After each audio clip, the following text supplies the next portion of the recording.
So I'm back with Amanda from the Seattle Humane Society, and we're going to mostly talk about Tuxes and Tails, but I also want her to mention a few things about our local Seattle Humane Society that I don't think people completely understand. I've been involved with them for years and been to Tuxes and Tails for 8 years now. It's such a great event, and it's a really, really amazing organization. So welcome. Thanks so much for coming on. Hi, thanks for having us on. Of course. Yeah, we really appreciate your support over the years. Yes, for sure.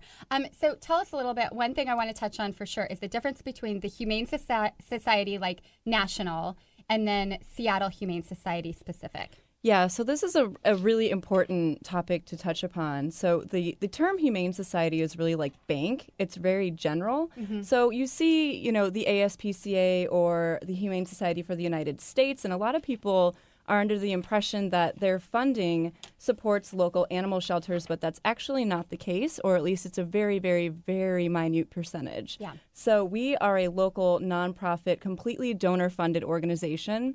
So we really rely on the support of the community 100%. Well, we're so lucky to have you. It's a really good organization.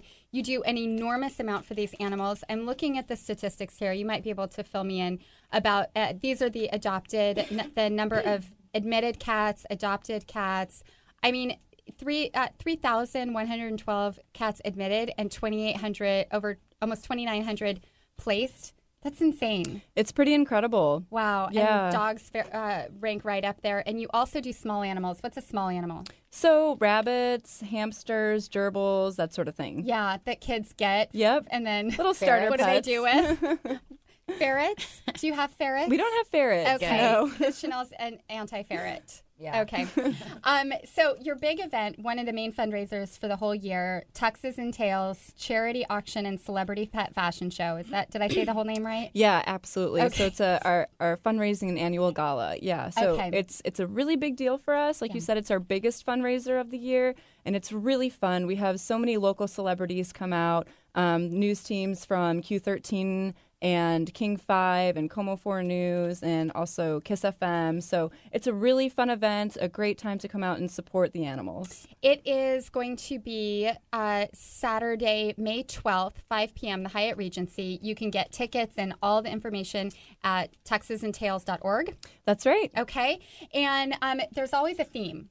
What's this year's theme? I haven't seen the invitations yet. So this year, it's really about bringing people and pets together, just the power of human companionship. So that's the theme that we're rolling with this year. I love it. Yeah.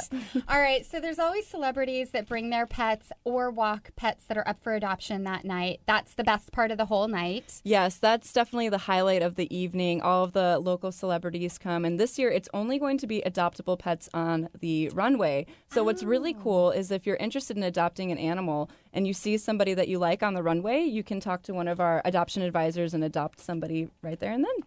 It's amazing too, and I actually adopted a pet that was in Tuxes and Tails 2009. Her name is Mochi, and she's a rat terrier, and we fostered her 2 weeks before Tuxes and Tails. My husband fell in love, and we had to get in line to adopt her. I mean, it was a process. We had our application done ahead of time. Like, we went down that because she was an amazing dog, and she was well-behaved. She was completely potty trained when we got her. So and she's a purebred, and so they have some really incredible. These aren't just mutts. They don't bark all the time. They're well-behaved and trained dogs. Tell us a little bit about the animals you've had on. Yeah, I mean, there's kind of a misconception with shelter pets, but really they make the best companions. We have amazing animals. I mean, a lot of people think that we don't get purebreds into the shelter, but every so often we do. Yeah. And puppies and kittens, and a lot of great older animals that need homes as well. But we have really great structured items in place, like training and just stuff like that to sort of promote great ambassadors of people owning their pets and demonstrating, responsible pet ownership within the community. It is great to adopt a pet that is already housebroken. I will tell you right now, I've heard all my girlfriends who have gotten little puppies because they're so cute, which is a great idea, but good Lord, is it an enormous amount of work? Yeah, and that's a great point. That's one of the most amazing benefits of adopting an older pet is often they are potty trained. Yeah. So you can kind of skip out on that puppy phase. Yeah. And they keep some of their habits even being at the Humane Society because you have a team that walks them and takes them out and does. Yeah, an amazing team of volunteers, over 1,300 volunteers that we have.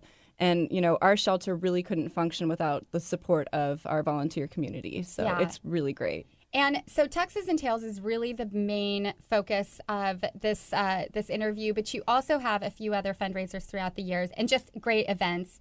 Walk with Animals. Yeah, Walk for the Animals is in September. In August, it's Catapalooza. So we'll have lots of great cats available, and we partner with a lot of different cat organizations too. So that's another really fun event. So if somebody sees a dog or a cat at Tuxes and Tails or on your website, what do they do? What's the adoption process? Can they just come down and pick it out? Yeah, so you can consult one of our adoption advisors, and then the very next day you can come to the shelter and adopt. And you know what? I just remembered this too. You have a great facility for the cats, viewing and meeting the cats. I remember they were building it the last time I was there. So, yeah, we have adoption. We call it the Cat Feline Library. Okay, so that's right. So it's this big room with lots of shelves so the cats can perch themselves up and look out the window, and it's really great for socializing with people that are coming to visit the animals and also just socializing with other cats as well. Yeah, it's like they're in their actual normal element. Yes. And they're not in these little tiny confined cages. Right, yeah. It's an open, free roaming room, so they have a lot of room to stretch out and socialize with other cats. Okay, tell people where they can get all the information about the Seattle Humane Society, and if they can't make Tuxes and Tails, I'm sure there's ways that they can support and donate as well. Yeah, so that's really important. Like I said, this is our biggest fundraiser of the year, so we could really use the push from the community on this. And you can visit tuxesandtails.org and go to the donate section and to make a monetary donation online. So it's really simple, so go ahead and check us out online. And they also have programs for volunteers, of course, but you can get your teenagers or kids to help volunteer for different events and at the Humane Society too. Is that right? Well, we have the Humane Teen Club. Okay. So, yeah, it's a great club, interactive. It's a really great learning process for kids that are interested in animals and caring for them and getting involved with the Humane Society. By the time that they turn 18, then they can volunteer themselves. Yeah. I love that. Gets them responsible with animals. Yes. Gets them, and good for college resumes. Everybody who's trying to get absolutely. into UW needs to put that on the resume that they worked with the Seattle Humane Society. All right. Thank you so much. Yeah, We're going to go to you. commercial break, and we'll hear more from you as we do our panel questions and rants and raves a little bit later. Make sure that you can visit tuxesandtails.org. We're going to put all of the Seattle Humane Society information up on our Facebook page, our website, all of that, so that you can find it. Are there still tickets available? Oh, yeah, tickets are still available, so visit tuxesandtails.org. Okay, you could still buy your tickets, and we're going to go to commercial. We'll be right back.